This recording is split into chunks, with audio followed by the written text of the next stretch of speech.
Lyca production சுபாஷ் கரன் மற்றும் red Jain movies தயாரிப்பில் உலக நாயகன் கமல்ஹாசன் நடிப்பில் பிரம்மாண்ட இயக்குனர் சங்கர் இயக்கத்தில் உருவாகியுள்ள இந்தியன் 2 வரும் ஜூலை 12 முதல் உலகமெங்கும் உங்கள் அபிமான திரையரங்குகளில்.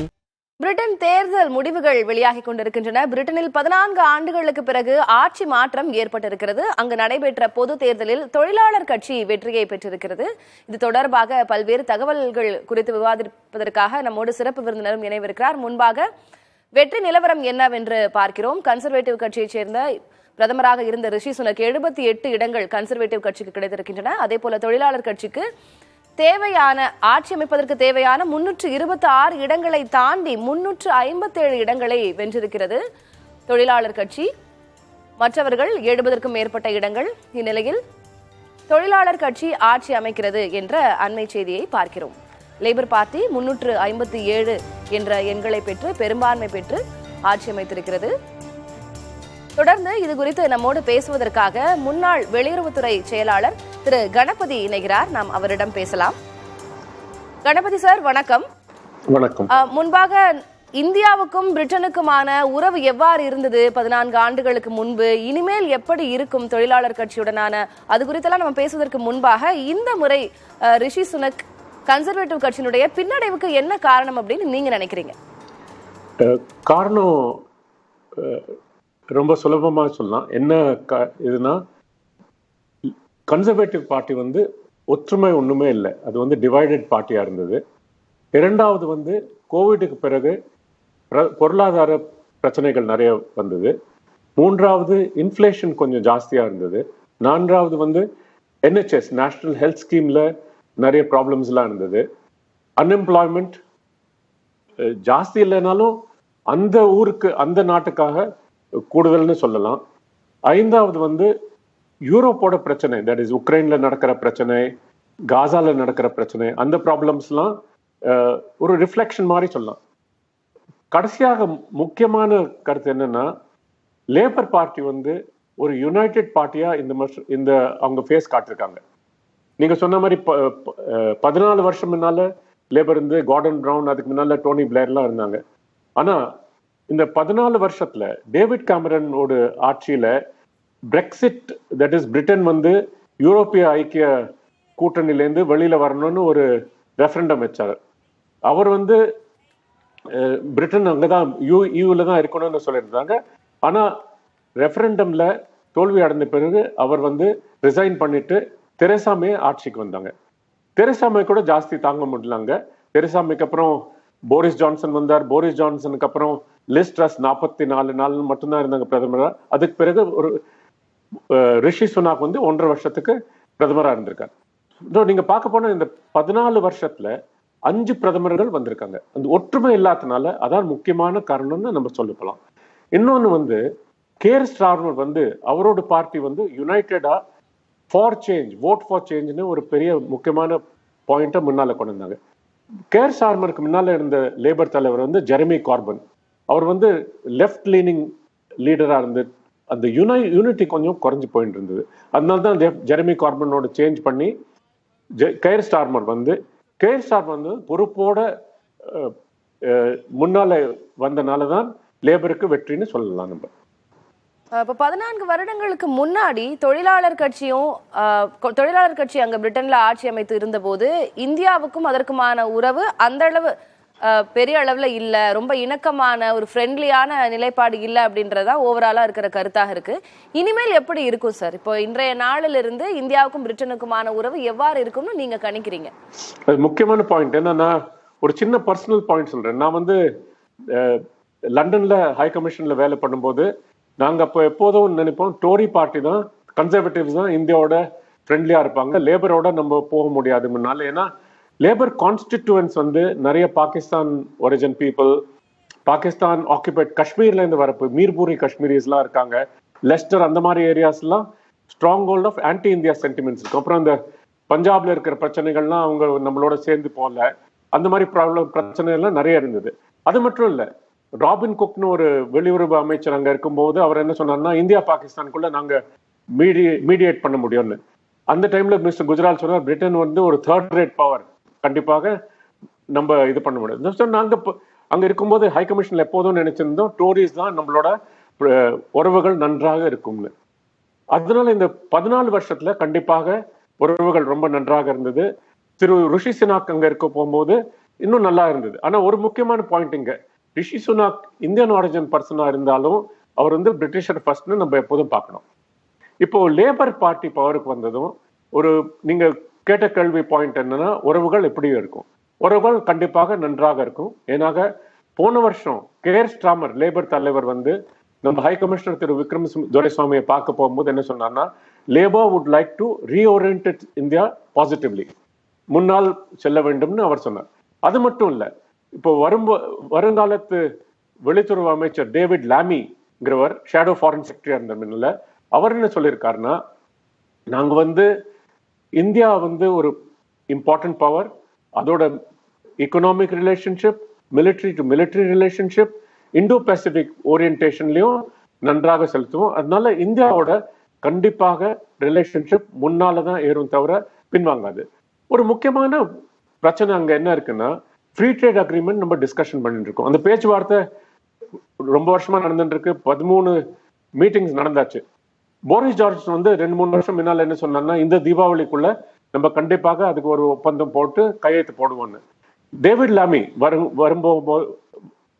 வரும்போது ஃபாரின் மினிஸ்டர் என்ன சொன்னார்னா, 2 தீபாவளி போயிடுத்து, இப்போ இன்னும் சைனே பண்ணல, நாங்க லேபர் வந்தா உடனே அதுக்கு பாசிட்டிவ் ஃபீலிங்ஸ் கொடுத்து அதை சைன் பண்ணுறதுக்கு எல்லா எஃபர்ட்ஸும் எடுப்போம்னு.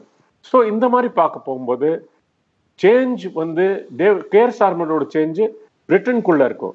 ஆனா இந்தியா பிரிட்டன் ரிலேஷன்ஸ் வந்து அதுல ஒன்றும் சேஞ்ச் இருக்காது, கண்டிப்பாக நன்றாக தான் இருக்கும்னு நினைக்கிறேன். ஏன்னா ஜெரமி கார்பின் இருக்கும்போது, கேர் ஸ்டார்மரோட முன்னாள் லீடர் ஜெரமி கார்பின் இருக்கும்போது, ஜம்மு அண்ட் காஷ்மீரோ வேற எந்த இஷ்யூ, ஹியூமன் ரைட்ஸோ எந்த ப்ராப்ளம் இருந்தாலும் அவர் வந்து இந்தியாவை நீடில் பண்ணிட்டே இருந்தார்.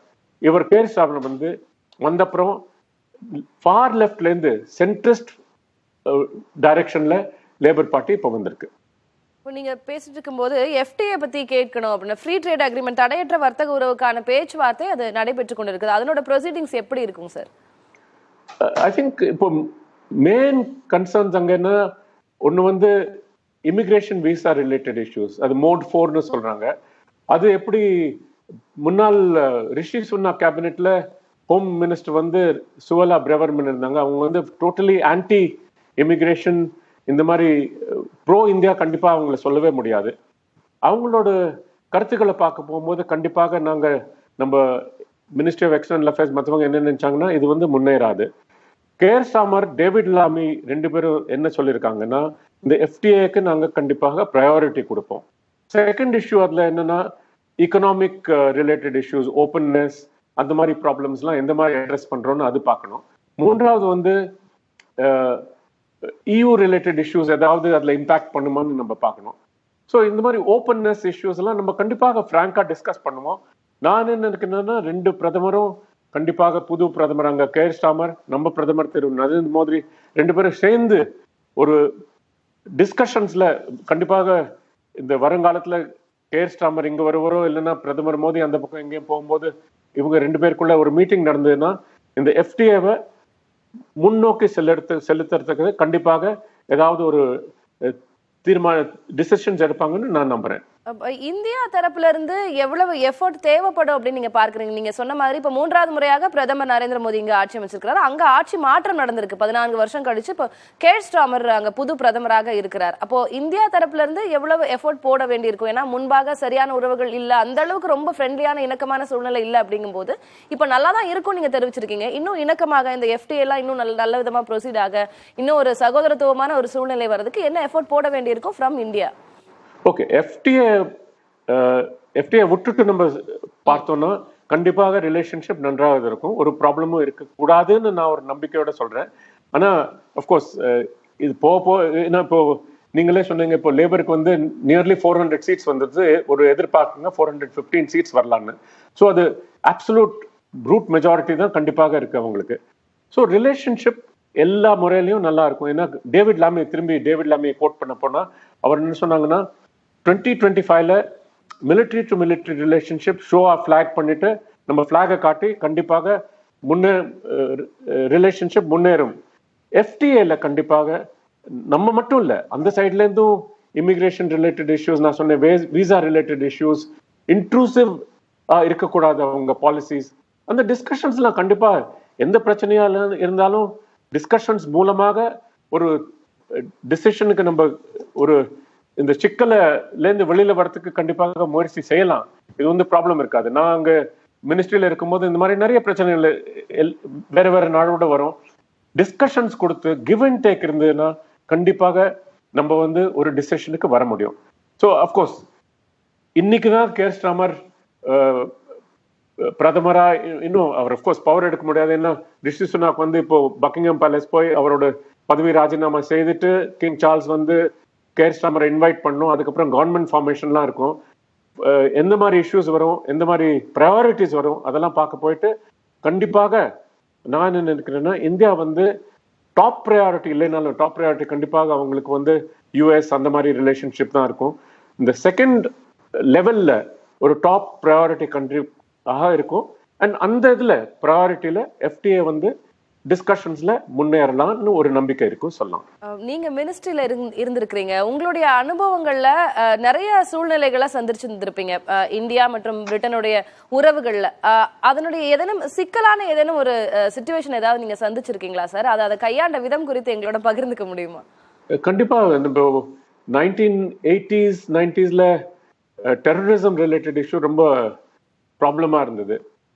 இந்த காலிஸ்தான் ரிலேட்டட் இஷ்யூஸ் அண்ட் அந்த டைம்ல நாங்க நிறைய டிஸ்கஷன்ஸ் பண்ணோம். இந்த separation of terrorism act, mutual anti terrorism bills எல்லாம் டிஸ்கஸ் பண்ணியிருந்தோம். அப்போ அதுல முன்னேறவே முடியல. ஏன்னா நிறைய பிரச்சனைகள் இருந்து பிரிட்டன் உள்ள இந்த மாதிரி இந்தியன் லாஸ் பத்தி நிறைய கிரிட்டிசிசம்லாம் இருந்தது. ஆனா போக போக டிஸ்கஷன் பண்ண ஏதாவது ஒரு டிசிஷனுக்கு கண்டிப்பாக வந்தோம். இப்போ வந்து அந்த இஷ்யூஸ் இருக்கு, ஆனாலும் ஆன்டி டெரரிசம் இஷ்யூஸ்ல, கவுண்டர் டெரரிசம் இஷ்யூஸ்ல கோஆபரேஷன் நன்றாக நடந்திருக்கு.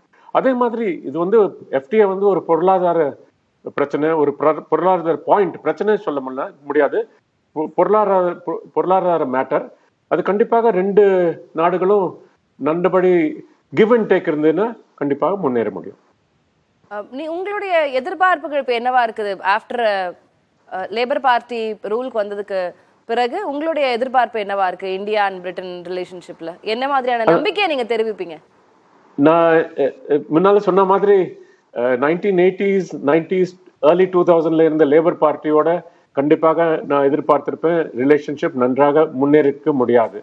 ஆனா இந்த புது லேபர் பார்ட்டி வந்த பிறகு, இந்த புது லேபர் பார்ட்டி இப்போ எலெக்ஷனை ஜெயிச்ச பிறகு கண்டிப்பாக ஒரு விதத்துல ஒரு சாட்டிஸ்பாக்சன் இருக்கு. அந்த மாதிரி சிக்கல்கள் திரும்பி வராதுன்னு ஒரு நம்பிக்கை இருக்கு. ஆனா as I say, இன்ட்ரெஸ்ட் எப்படி இருக்கும், ரிலேஷன்ஷிப் ரெண்டு நாடுகளுக்குள்ள பெர்மனன்ட் இன்ட்ரெஸ்ட் தான் அதுலதான் இம்பார்ட்டன்ஸ் கொடுப்பாங்க தவிர அவங்க நாடுக்கு எந்த இன்ட்ரெஸ்ட் இருக்கும், நம்ம நாடுக்கு எந்த இன்ட்ரெஸ்ட் இருக்கும். இந்த கரண்ட் டைம்ல ரெண்டு இன்ட்ரெஸ்டும் கோயின்சைட் ஆகுது. இன்டர்நேஷனல் சிச்சுவேஷனோ, சைனா பற்றி பார்க்க போகும்போதோ, இண்டோ பசிபிக் ரிலேட்டட் இஷ்யூவோ, இந்தியாவோட எக்கனாமிக் ஸ்ட்ரென்த்தோ, ஏன்னா பிரிட்டனுக்கு இங்க வரத்துக்கு ரொம்ப இன்ட்ரெஸ்ட் இருக்கு. இன்வெஸ்ட்மெண்ட்டோ, நம்ம இன்வெஸ்ட்மெண்ட்ஸ் அங்க நீங்க பார்க்க போனா இப்போ ஜாகுவார் இண்டஸ்ட்ரீஸ், ரோல்ஸ் ராய்ஸ் இண்டஸ்ட்ரீஸ்லாம் டாடா அங்க இன்வெஸ்ட் பண்ணிருக்காங்க. நிறைய இந்தியால இருந்து இன்வெஸ்ட்மெண்ட்ஸ் நிறைய போயிருக்கு. பிரிட்டன் வந்து இந்தியால இருந்து இன்வெஸ்ட்மெண்ட்ஸ் எதிர்பார்க்கிறாங்க. ஸோ எக்கனாமிக் ரிலேஷன்ஷிப்போ, military to military defence relationship சொன்னேன், அதுலயும் நல்லபடி முன்னேறும்.